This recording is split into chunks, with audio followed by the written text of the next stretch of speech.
কাজটাতে গিয়ে ভীষণ অকওয়ার্ড হয়ে গেছিলাম। এবার তোমরা নিশ্চয়ই ভাবছো কী কারণে অকওয়ার্ড হয়েছিলাম। বলছি, এটা ছিল 28শে জুনের ভিডিও। তো সেদিন আমার এই ব্লু মাউন্টেনেই সেম ব্রাইডের সকালে এবং বিকেলে সাজানোর ছিল।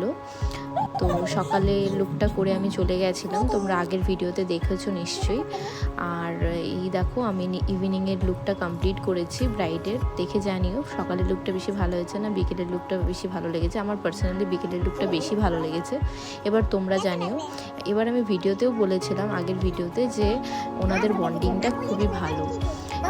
অকওয়ার্ড হওয়ার রিজন একটাই, যে ওনাদের যেহেতু 25th অ্যানিভার্সারি, বোন জিজুরা যে ইয়ার্কিগুলো করে, তো সেগুলো ওনাদের সাথে বলাটা ঠিক আছে, কিন্তু আমরা যেহেতু ওনাদের বাচ্চার এজে, তো আমাদের কাছে না খুব অকওয়ার্ড একটা ব্যাপার হয়ে যায়। তো সেটা